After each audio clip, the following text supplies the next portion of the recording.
All right, welcome all in everybody for another Saturday edition of the Unofficial WCC Hoops podcast. We are live on Saturday morning with a slate of WCC games coming up. San Diego at Oregon State, Pepperdine at Pacific, San Francisco, the big one, San Francisco at Washington State, Gonzaga at LMU, which got a whole lot more interesting after the last couple of days, St. Mary's at Portland to wrap it up. And I am really happy to be joined by Andy Patton from Locked On Zags and Locked On College Basketball Podcast. Andy, this is a big one. You're going to be at one of these games today. When you took a look at this opening slate, like what was kind of like your initial thoughts after these first couple of games of WCC play? Yeah, it's funny. We haven't gotten a lot of the super enticing matchups yet. I think it was either the Thursday slate or the Monday slate. It was like none of the matchups were super interesting. I think that's fine. I think it's nice to have a lot of the more marquee conference matchups later in conference play, like we've been getting with Gonzaga playing St. Mary's and San Francisco at the end of the season. But I am really excited about the San Francisco-Washington State matchup. I think it's a matchup between two good teams, two teams that are playing well right now. I know San Francisco kind of struggled with Pacific, but I think that Pacific team is gonna cause some struggles just for certain teams throughout the year, just because of a new coach and a new philosophy and everything with Dave Smart over there. But I like these matchups. I like San Francisco Wazoo. I'm very excited to see how that game plays out. The other ones, we'll see how Oregon State responds, but San Diego's just not a good enough team to really make a big impact on them.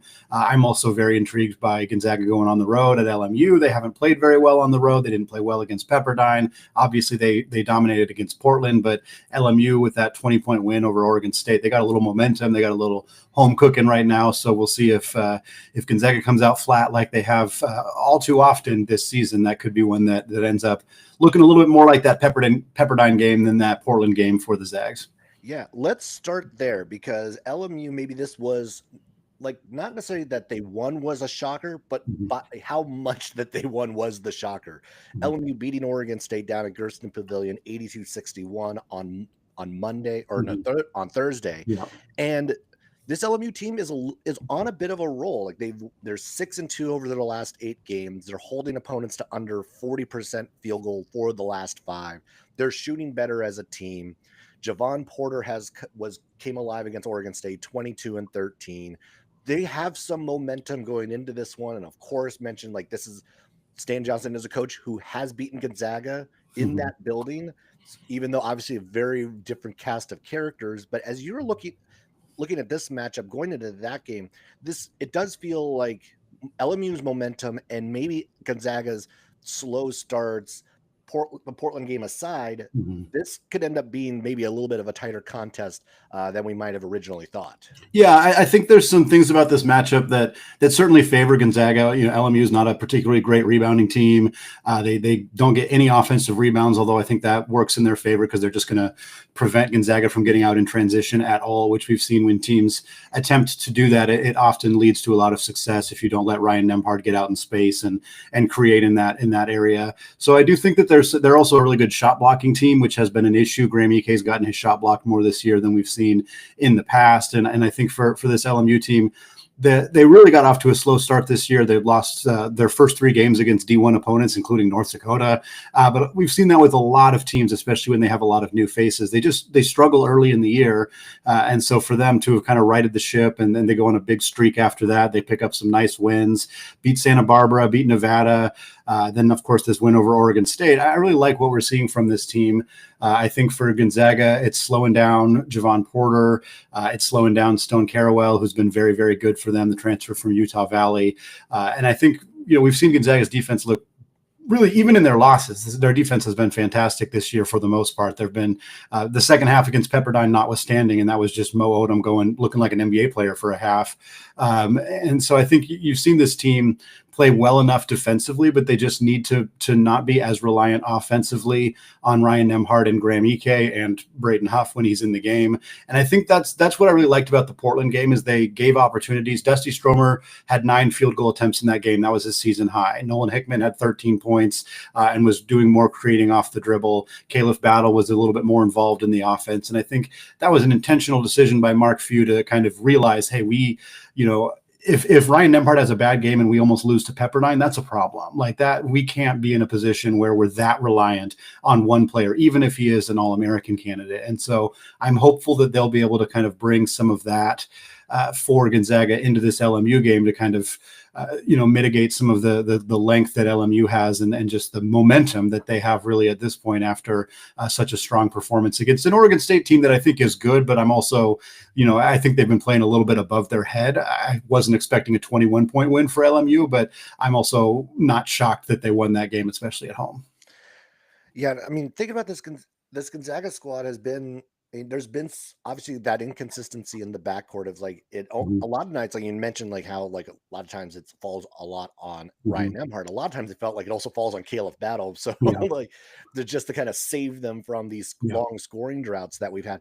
Is the offense more the concern for this Zag team than the defense? Because it does feel like overall, like the concern going in was the defense, but that has really felt like, as we've seen over the course of the year, probably been their strength to this point of the season.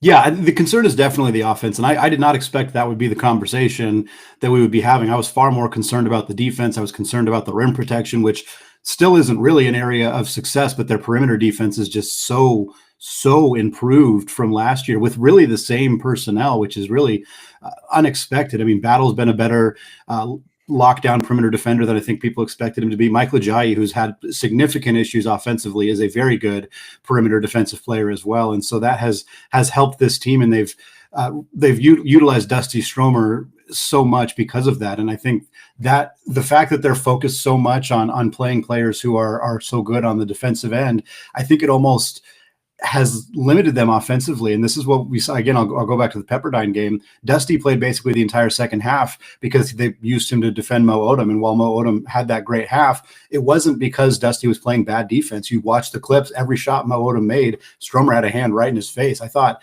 he played great defense, but because he was so locked in defensively, they basically, I mean, I made this reference. They used him like they used Mike Hart back in 2013. Like he just was a non-factor on offense, just kind of floating around the perimeter, not really doing anything. And it's like, this is a kid who's shooting 50% from three on the season, or like 45% at the time. And you got to use him more. If you're going to have him play an entire half because of his defense, get him going on offense. And that's what we saw against Portland. And I think that kind of, again, we only have one game of data after that Pepperdine game, but I do think if Gonzaga starts to use their other guards more, because we saw this last year when Ryan Nembhard really struggled in the first half of his first season in Spokane. The Zags they used Nolan Hickman in the pick and roll more. They used they had the short pick and roll instead of doing it at the 3-point line. They did it at the free throw line so that defenders couldn't go under on those screens. And we saw those adjustments by Mark Few, and it kind of unlocked the team in the second half. And I'm hopeful for Zag fans that Portland game was kind of the first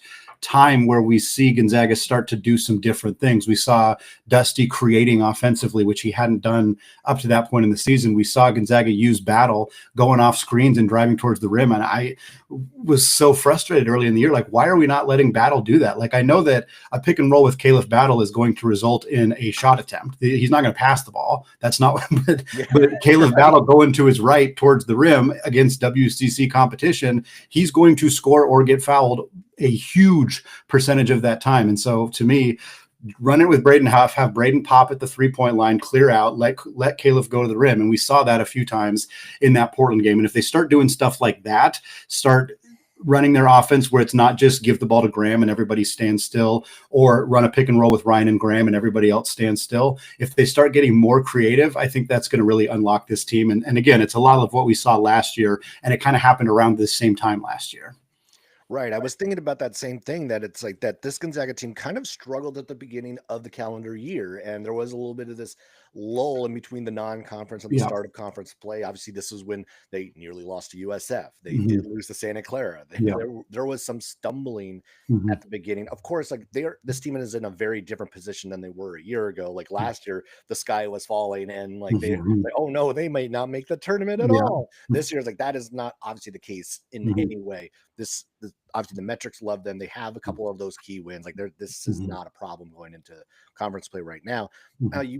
You talked about Dusty Stromer a lot, about trying to unlock him. And the one thing because I think like if there's a breakout star or a breakout guy for the Zags who's going to kind of like lift throughout the rest of conference play, like I've kind of looked at him Mhm. because like he has that versatility. We've started to see that confidence Mhm. grow throughout the course of the non-conference. He's gotten a few more minutes. And now I think it's like the fact that he's come off the bench has obviously been a huge help to that. That it's like some of that pressure is taken off of him, where Mhm. unfortunately he had all of that pressure dumped on him a Yeah. year ago, just because of how thin that bench was. Mhm. But like, is he a guy that like looking forward? Like, obviously, you talked about like, yeah, you'd love to see him do more. But is he a guy like, if we're looking like breakout guy? Mhm. Dusty kind of seems like the guy for the Zags, considering what we've seen to this point. Yeah, I think so too. And I think one of the things that's really impressed me about Dusty is his maturity on the court, off the court. He's always the one who, is putting a hand on Kayla for Graham when they're John at refs or John at opponents. Like he's a peacemaker a lot of the time. He's very collected and he's very cerebral player. You saw that even last year. He got thrust into a role he wasn't expected, and the results were not great for him. Like he didn't explode as a freshman in the first half of the season, but when he got kind of brought back to the role he was expected to play when they made that starting lineup change, he was excellent in the second half of the year last year. And part of that was because they didn't ask him to do too much. They said, go to the corner, get open looks from three, take the shots, play good defense. And this year, that's kind of how the season started with him, was to take a lot of threes, play good defense. But it's like, he knows how to do that. Like at some point you got to start expanding his game a little bit. And again, the Zags for the second year in a row, I think, expected to have Steel Venters and did not.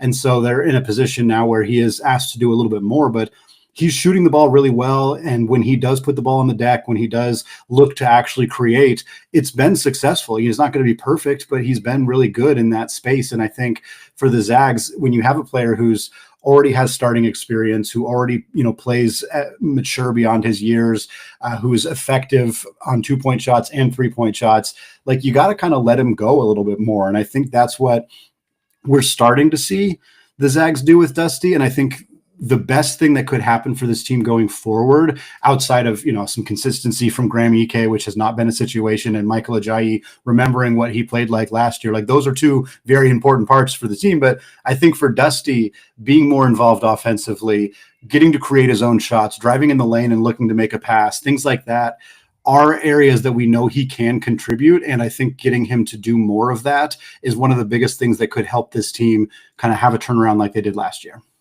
All right. And thinking about like this game today, what level of concern do you have for the Zags of like, is this a game where LMU could catch them, or like what do you kind of see coming out of this one? Yeah, I think LMU is gonna keep this thing closer than Gonzaga fans want. I think one of the areas we've really seen Gonzaga struggle this year has been the start of the second half.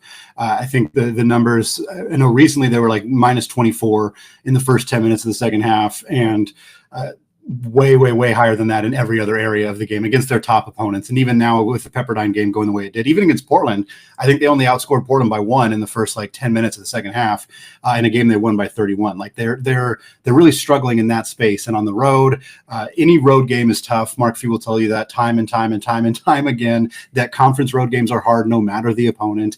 And LMU has that momentum. They have some, again, Javon Porter is going to be a matchup issue for the Zags. I think that they can handle him with probably Ajayi or Greg on him, but there's some reason to believe that this could be a tough game. I think Graham's going to be really important for Gonzaga, and if Rick Asanza is able to make an impact defensively, which he's done against the Zags before, I do see that potentially being a problem. I think this is, I don't want to say a trap game because I think Gonzaga fans are and the staff are aware that this team is a bit dangerous, but it's also the fourth game in 7 days. They played 2 games in LA, flew back to Spokane, flew back to LA for this game. I don't really know why the schedule happened that way. That was kind of bizarre to see that happen. But you look at all those kind of factors. Yeah, I could see this being a bit of a challenging game for the Zags. I still think they win. I still think they win by double digits, but I think it's going to be a game where we're not going to be coasting with 10 minutes to go.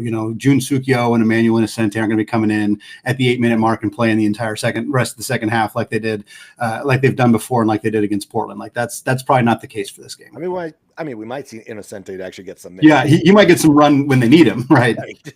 But yeah, I kind of agree. Like I do think that this LMU game, Gonzaga game, it's going to be interesting. I think it's going to be tight all the way through. Although you kind of mentioned the Michael Jai probably guarding Mhm. Porter. It's like he has the actual scout because he was his teammate a year ago at Pepperdine, so you probably had to go back and forth with him quite a bit in practices and everything else. So plenty of experience with Javon Porter, who we know can be a problem matchup for any team.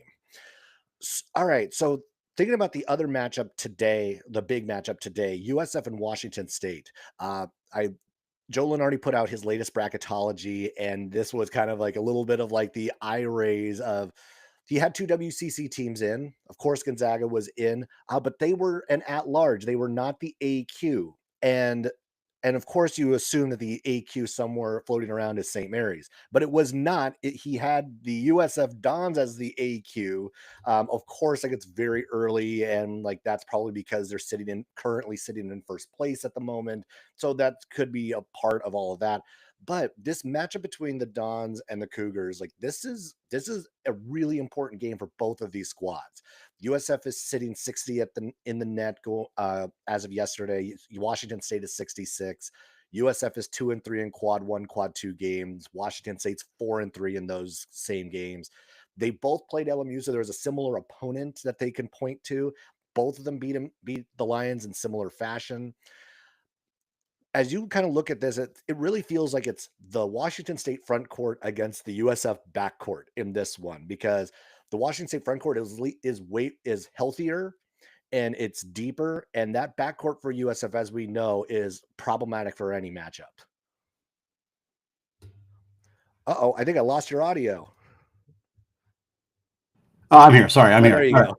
All right, I'm back. Yeah, the Washington State, a fully healthy Washington State team definitely makes a difference in this game. But they've had so many injuries this year with Coward and Watts and others, and so I do wonder how that's going to impact them. It seemingly hasn't at this point. They've played really well, and I think that's a huge testament to David Riley and his ability as a coach to find ways to get this team to win games that.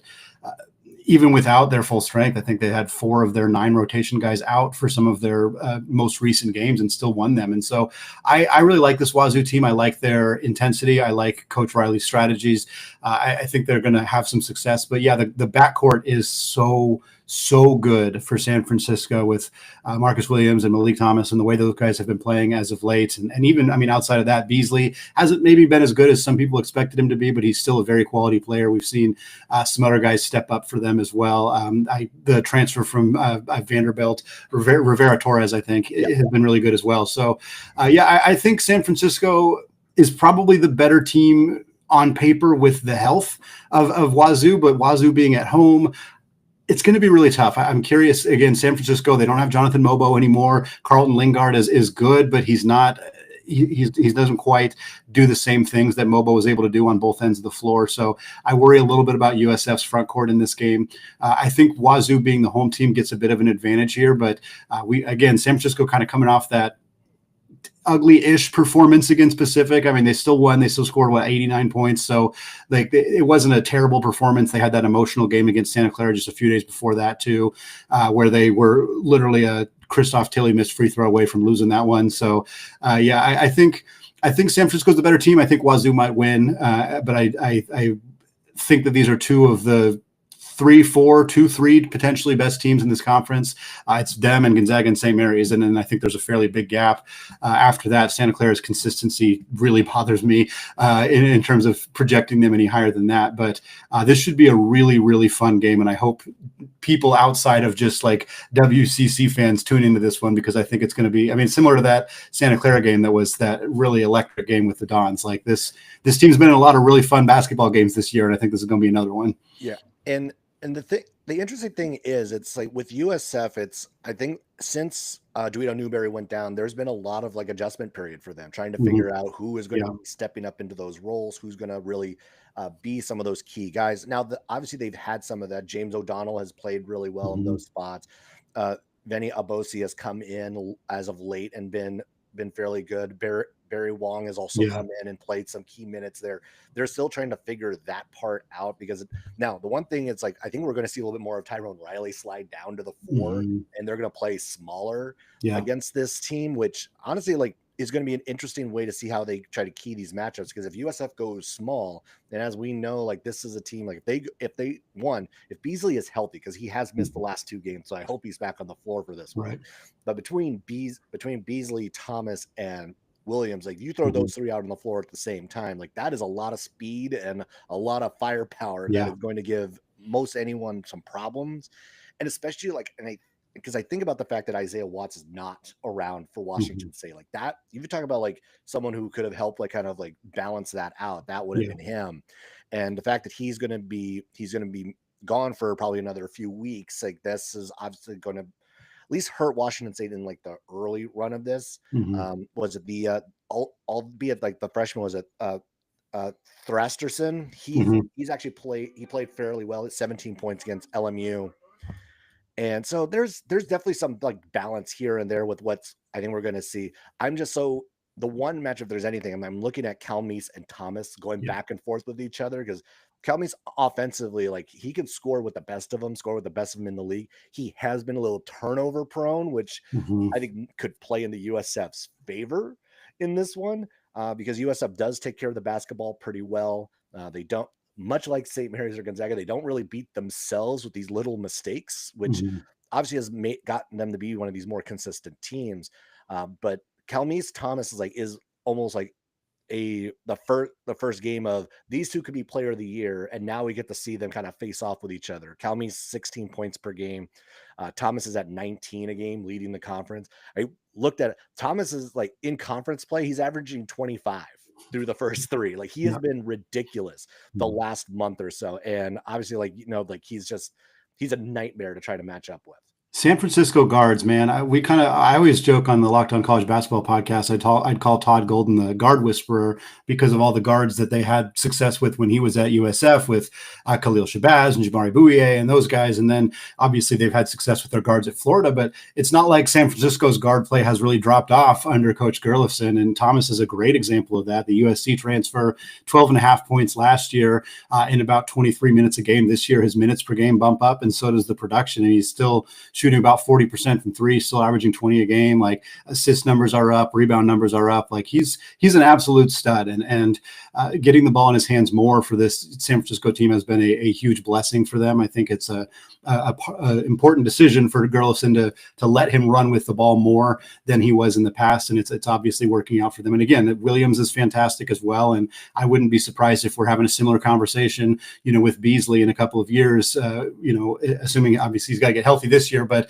with his strong freshman year, I think you'll see him be one of those guys in a few years as well. And it's been such a huge area of success for this program for a really long time, even across multiple coaches and going all the way back to Kyle Smith as well. Yeah. I looking at it right now, it's like so Marcus Williams, even he's like his performance has really stepped up as of late. 16 plus points in 5 straight games. He's averaging over 20 per game in WCC play. So like again, like these two, like Dewito Newberry goes down. These two have stepped up into that role, and I also think it's also some of it maybe a little bit of matchup, the fact that it's been Pacific and it's been LMU or things like that. But I mean, these guys show up in the biggest moments. I mean, like I don't know if you got to watch this Santa Clara USF game, but like those two just every time you need a bucket, like they're right there to get it for them. And so combined, they're averaging 46 points per game in conference play. So that it is a wild just number for this backcourt. Obviously, like going to be the leading the charge against the Cougars in this one. But thinking about this game, like yes, it's on the road. It's like to me, this feels almost like a pick 'em because like these two are just like this is going to be really fun to watch. I'm looking at the just the spread that ESPN has, and it's like 2.5. So that basically is like it's the home court advantage. That's the only thing that Washington State is getting in this one. This is going to be back and forth. And one of the earlier games of the day at 4 on why is this on ESPN Plus? This game should be on a different network. Yeah. But it's gonna be a lot of fun. Like these two need this game. Like, who would you say maybe needs it more coming out of it? That's a good question. I think probably San Francisco. I think San Francisco, a road win for them is super helpful. Neither of these teams have particularly bad losses. I think San Francisco's loss to Bradley is probably the worst, but it's really not that bad of a loss, especially on the road. But for San Francisco, being able to pick up a true road win over a very good Washington State team, I think really, really helps them. Their other losses are Memphis and Clemson. I mean, those are both really good quality losses. Like, there's nothing wrong with those. Their best win being Boise State. That's a good win. It's a quality win. The rest of their wins, nothing great. Santa Clara is their next best win per Ken Palm at this point. For Wazoo, SMU and Iowa, not bad losses. Washington's not a great loss. I think you could maybe argue Washington's a worse loss than Bradley, I guess, but it's a rivalry game, so I don't know that should be held against them as much. So I do think San Francisco needs it a little bit more than Washington State, but really they're both in a pretty similar position where they don't have a lot of room for error. Neither of them had bad non-conference slates, but there's just not a lot of room for error in the WCC if you're not Gonzaga or St. Mary's. Even this year, if you're St. Mary's too, like, there's not a lot of room for error. It's just the unfortunate nature of trying to make the NCAA tournament as an at-large. And so for these two teams, neither of them have a lot of room, and whoever loses this game, it shrinks even more. And they probably, whatever team doesn't win, probably needs to go 3-1 against Gonzaga St. Mary's, 2-2 if they don't lose a single other game, maybe. But it's a tough sledding for whoever doesn't take this one home. Yeah, and it's going to be a tough road for anyone. I mean, the one nice thing at the very least, there are way more quad 1, quad 2 games in WCC play this year than there have been in almost any year past. Yeah. Like, almost everyone has like 9-10 opportunities to have those games. So it's don't slip up against anybody below that quad 1, quad 2, because you get into quad 3, quad 4 real fast with the rest of the conference. So if you can, as we have seen teams do, Gonzaga obviously does it, St. Mary's does it, USF has done the last few years. If you don't slip up against those squads, you should be in a pretty good position to be in position. But then you got to actually beat some of these good. You got to get some of these good wins, and whoever comes out of this one obviously is going to have a really good win added to their resume. All right, so we talked a little bit about some of the Player of the Year candidates that are going to be in that game across the conference, and so wanted to do something a little fun here because there's so many different guys that we've seen over the years who great WCC Players of the Year. So what Andy and I are going to do is one of us will have 30 seconds to name as many former WCC Players of the Year as we can, and so we're going to be upping the ante on this one. So Andy, I'm going to go ahead and start and say I can name, so within 30 seconds I can name 8 WCC Players of the Year. Ooh, okay. That's around what I was going to say. So I'll say 9. I'm going 11. Oh, 11. Oh, yeah. I'm going to make you do it. Okay, all right. You got the. Yep. I just clicked the link, so I got it out. Okay. All right. I could have done 11. Dang it.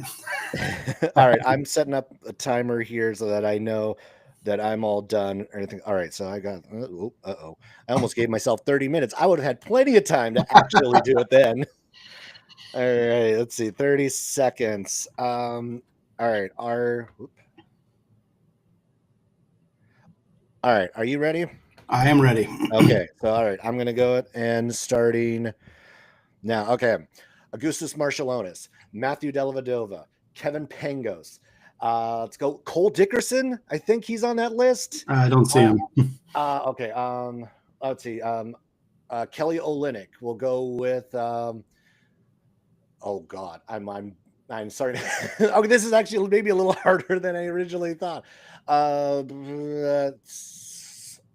God. No. Drew Timme, obviously.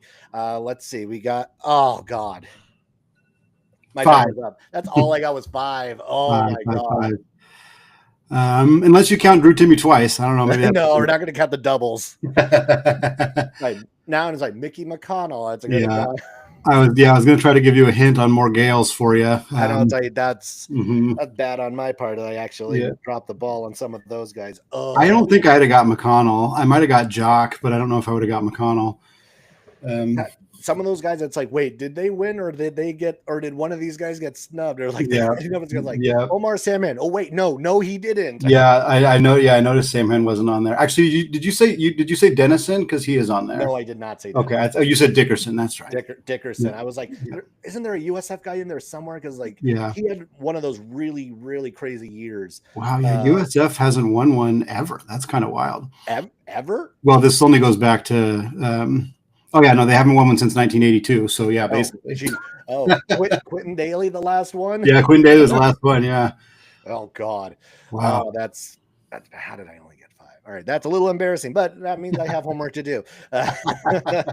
All right, so going to get into a couple of the other topics here. So one of the games you're going to be in attendance for today, you're going to head over to the Child Center and see the St. Mary's Portland game.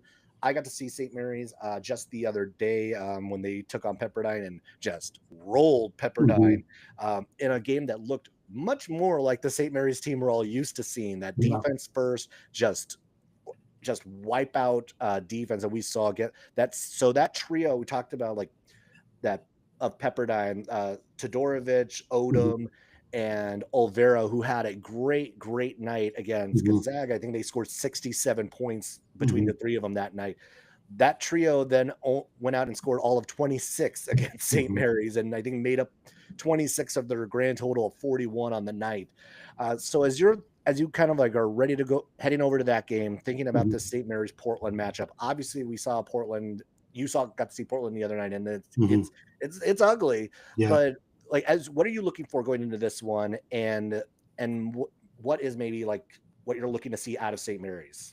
Yeah, I frankly, a defensive performance similar to the one against Pepperdine. I mean, this Portland team is not good really on either end of the ball, but they really struggle offensively. They scored 50 against Gonzaga, who's also a very good defensive team. There's, it's not the Gonzaga teams we've seen in the past where they've been a lot better offensively than defensively, but still, this Portland team, they don't have any interior offensive presence. They are pretty reliant on Austin Rapp, their freshman from Australia, to shoot a lot of threes.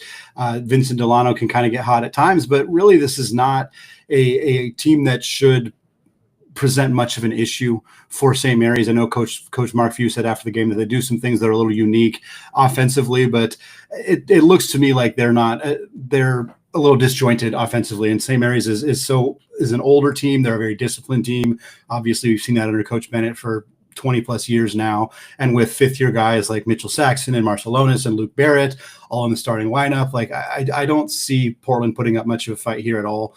I think a good goal for St. Mary's would be to hold Portland to as many points as they held Pepperdine. I wouldn't be surprised if the Pilots struggle to hit 40 in this game. And for St. Mary's offensively, there's, they don't even need to play that well offensively to win this game. Certainly from a metrics perspective, you'd like to win it comfortably. You'd like to win it by 30 plus like Gonzaga did, like St. Mary's did against Pepperdine.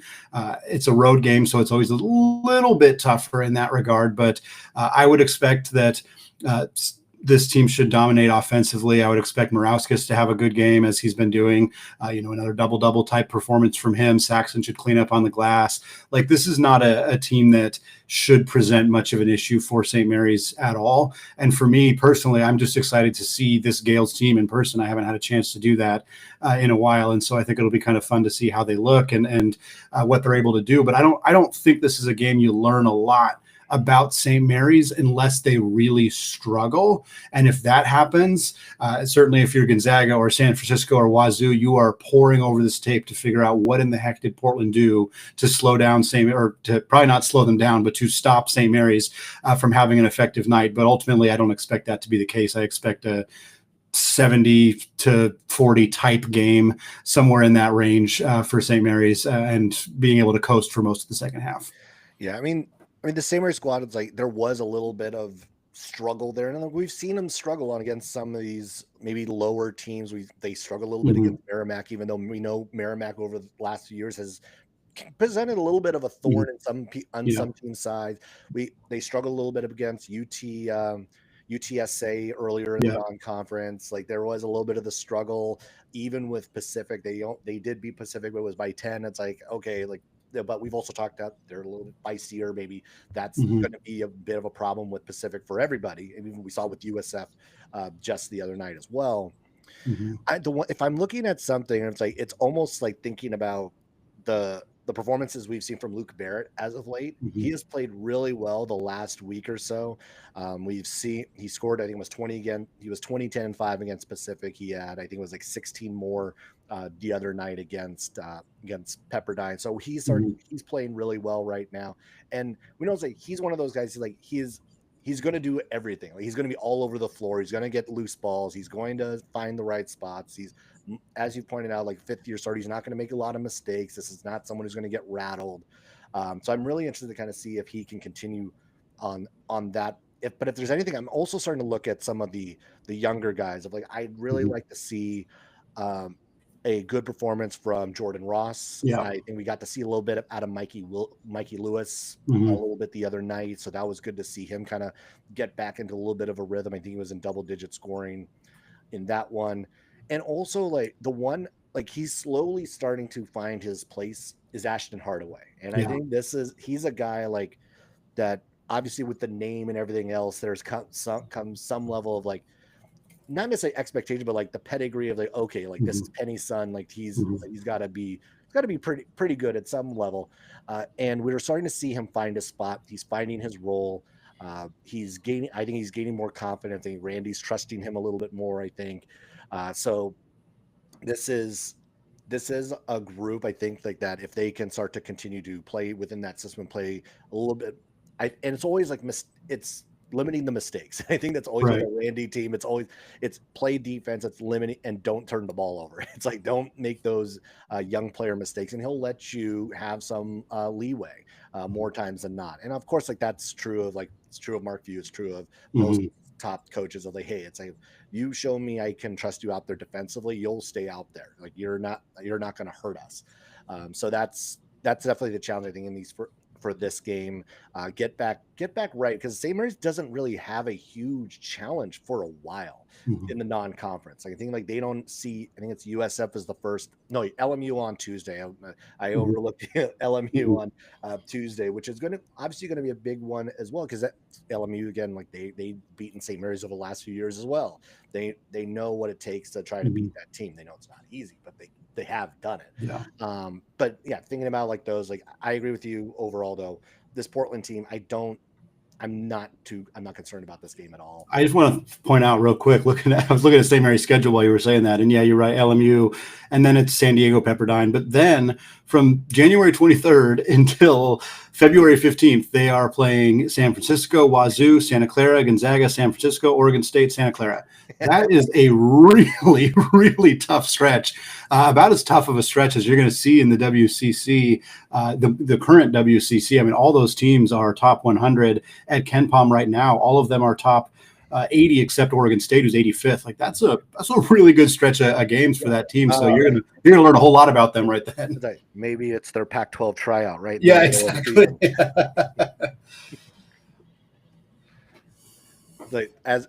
So, I mean, thinking about overall where this conference is, where the WCC is for this season, we're not going to talk about like the realignment or whatever, because that's kind of is what it is. But we went in with 6 teams that still thought they had a shot at the NCAA tournament. At least with enough quad 1, quad 2 games left in conference play, it's like you could, okay, maybe this is possible. Maybe this is doable for this team or that team, Santa Clara, Oregon State, St. Mary's, whoever, to get in. I talked about it last week on the live, and I still am stuck on this number of like, because of where everyone is in the net, because I think we're going to get a bloodbath between all these teams, that I think the WCC is going to be stuck at 2. I think that's the realistic number. What's kind of your read on thinking about, obviously like you pay attention way more to the national stage as well. It's like, what's your read on like is the WCC a 2-bid league, 3-bid league? What's your realistic thought on that? Yeah, it feels like there's 4 teams that have a chance to make it, but there won't be 4 teams that do make it. Like I think there are Gonzaga and St. Mary's obviously are always going to be in that conversation at this point. I think they're both likely going to make it, but St. Mary's, the margin for error right now is thinner than it's been in the past, with some not so great performances against certain teams. They don't have a ton of like bad losses or anything, but they don't have. I mean, the Arizona State loss, we'll see how that ages. At least it's a neutral. It's not a home game for them. But I think St. Mary's is probably in a fine spot. Gonzaga's in a fine spot. And we talked about San Francisco and Washington State are both in positions right now where they could make it, but both of them have very little margin for error. And then Oregon State's kind of that last team that's just sort of hanging on. They're in a spot now. The LMU loss, I think, was really, really devastating for them in terms of having really any realistic shot of getting an at-large bid, because they already have they have the North Texas loss, the Nebraska loss, Oregon loss. Neither of them are bad. They really should have beat Oregon, though. They had so many opportunities in that game, and I think that's. I suspect Wayne Tinkle's really kicking himself for not winning that one. But they also just don't have any great wins. Their best win is UC Irvine, 67th at Ken Palm right now. That's not a bad team, but that. You don't make the NCAA tournament if your best win is UC Irvine. It's just not. That's just not how it goes. That one also, it's not going to age well in that conference. Yes, exactly. Yeah, UC Irvine's got nowhere to go. They're not going higher. They're going lower or staying where they are. So, yeah, I think Oregon State's probably out. I think Santa Clara's out because they have that loss to North Dakota. I think they were out pretty much right out of the chutes, unfortunately, with such a bad start to the season. So there's 4 teams. All their losses are to top 100 teams, though. Yeah, that's true. Yeah, it's just, yeah. All of them are. I know the quad threes, I think they should have beat Stanford. Yeah. They should have beat North Dakota State. Yeah, North Dakota State at home is just a really brutal loss. North Dakota State, though, turned out they're not as bad as a lot of us thought they were. Yeah, a lot of people thought they were way, way worse. That is true. I'll give them that. But yeah, I don't see it for them. I see it only for those 4 teams, and I think there's a very small chance that 3 make it, and I think the only way that happens is if like Gonzaga and St. Mary's don't lose any games except for to each other, and then Santa Clara or San Francisco wins the tournament like that or Washington State. But if Gonzaga or St. Mary's play for the championship in the WCC tournament, which happens pretty much every year, in my mind, it's very unlikely that either San Francisco or Wazoo would get in. Maybe there's like a planets aligning situation where they could, but at this point, it unfortunately looks like the WCC, which is better than it's been. And I feel like we say that a lot, but certainly with the additions of Wazoo and Oregon State, like it is a better conference, and there are more quad 1 games, and there are more quad 2 games. But at the end of the day, the odds of it being more than a 2-bid league are slim. And part of that is like the SEC has like 12 teams that deserve to be in, which is insane. The A10's got 2, 3, maybe even 4, which hasn't been the case. Mountain West should still have 3 or 4 for them. So there's just not a lot of room right now. And I think that it's going to unfortunately be a squeeze that, as often happens, this is probably going to impact the WCC. Yeah. Yeah, I'm right there with you. All right. So one last topic before we kind of roll out of here, get out of here for a WCC Saturday. So John Rothstein tweeted out a message yesterday that said the NCAA is considering allowing 5 years of eligibility for players in all sports moving forward per an NCAA official. The topic will continue to be discussed in early of 2025. So with that in mind, I wanted to ask, what was one player that you wish you could have back? So the qualifications are they have already burned all 4 years of their eligibility, and you can bring them back for 1 extra year. Who would that be? No guys who left early, and no guys who no one who left early. Only guys who have run out of eligibility, and you could give them 1 year back. That is a fun question. I'm thinking about it from the perspective of like what that specific season would look like with said player back in the mix. And there's some good options. I think one that I'm leaning towards, and it's probably not the most like obvious answer from a Gonzaga perspective, at least, would be Killian Tilly. Killian Tilly spent 4 years at Gonzaga, left after that. He didn't have COVID eligibility, so he doesn't count in that regard. And the season that he would have returned for would have been the 2021 season, which Gonzaga already went to the national championship that year. And they had a ton of phenomenal depth in the front court. But I think that's one area where they could have used a little bit more oomph. That was the year that they kind of had that 3-guard starting lineup with Joe Eliai and Jalen Suggs and Corey Kispert. And then Nembhard kind of stepped into the starting lineup, and Kispert was playing the small ball 4 role with Watson coming off the bench, who was either a freshman or a sophomore at that time. I think he was a sophomore. And a little bit more depth in the front court with Tilly. He's a good defender, a good floor spacer. I think that might have been what pushed that team over the top. And again, you can't say that, oh, that team needed some help. They won every single game except the national championship game against Baylor. But I also am fully saying this with the bias of Killian Tilly is one of my favorite players. My dog is named Tilly. Like I loved him, and I loved watching him play. And I think having him for another year would have been so much fun, and really could have been, we might be having very different conversations about even Mark Few's legacy in Gonzaga if Killian Tilly was on that 2020-21 team. Yeah, that's a great one. I'm going to go, I have 2 in mind, and one is going to be like one of my favorites versus what it would have done for the team. So I'm going to start with my favorite one that I would have loved to have him back for one more year, and that was Diamond Simpson. I would have loved to have had Diamond Simpson back for one more season. So his last season was the 08-09 year. So that means I would have gotten him for 9-10, which was the tournament, which was the Sweet 16 run.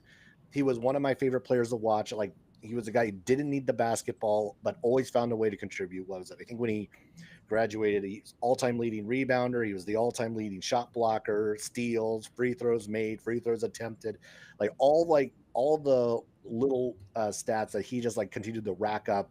He would have been a one I would have really kind of wanted to see him back for that, especially for that team, to kind of get him over the hump. He had been to the tournament obviously in the 07-08 year, but to see him get back and do it one more time would have been great, I think, for that team. Also, then you still have Omar and Diamond next to each other for one more season. That would have been a lot of fun. But now for team success, now this is a team that made the tournament anyway, but if you had this one guy still on the roster, I think it completely changes the equation on them. I'm going to go to the 2018-19 St. Mary's team. This had Jordan Ford. This had Malik Fitz. This had Tommy Kuzi. This was a team that upset Gonzaga in the WCC tournament to make the NCAA tournament. I'm going to keep Jock Landale for one more year. If I keep Jock Landale on that team with that Jordan Ford, with that Malik Fitz, that is a team that I think could do legitimate damage in the NCAA tournament. And obviously, we're probably not even looking at a team that's going to struggle to get into the tournament. That's a team that probably would have been right there with Gonzaga going back and forth, albeit that was obviously a one. I think that was Gonzaga's one of the years where they were the number 1 team in the country going into that game. But I think it just changes the entire equation if he's on that front court and back for his 5th year. And obviously we know how dominant Jock was over the course of his career. So Jock for that season, very similar of just thinking about what could have been with certain teams. Yeah. And this 5th year is going to really throw in a bunch of question marks on how you build rosters and how guys are going to utilize NIL if it does come to fruition. But I guess we will see in the coming year if we start to move forward on that in the continual changes of college athletics. Yeah. I'd throw out Khalil Shabazz if we're going to non-Zag Gale. Khalil Shabazz would have been on last year's San Francisco team. they already had great guards, obviously, but wow. I think he used a 5th. Shabazz, I just looked. He did not. Okay, he did not. Okay. I originally wanted to go with Bouye, but he did use his 5th. Yeah. I was like, no, Bouye used a 5th. No, can't use him. Yeah. Khalil would have been a great one too.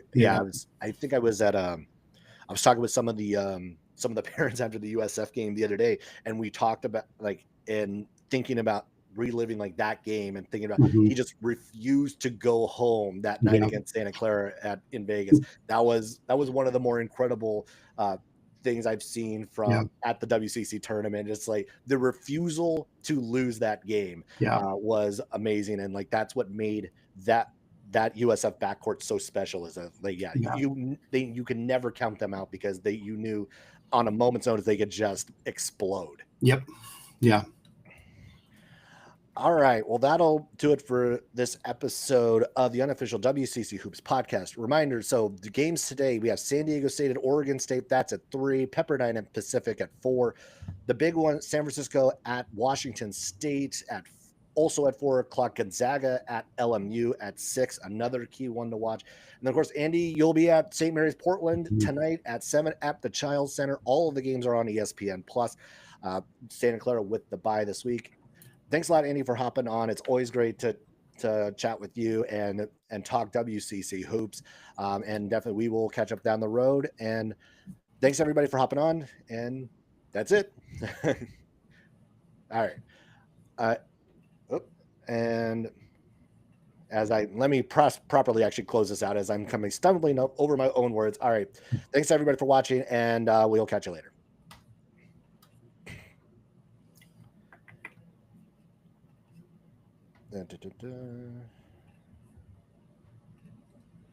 All right, now we are out here. I'm watching the stream to actually wait for it to stop. I'm still looking up other seniors that I would have picked. Yeah, it was funny. I started looking back. I was like, oh wait, no, they're not. They used 5. They left early. Yeah, so many guys used 5, which makes sense. I would have too, but it's also just fun seeing random names. I was like, oh my gosh, Paris Blackwell, remember him? Oh my God.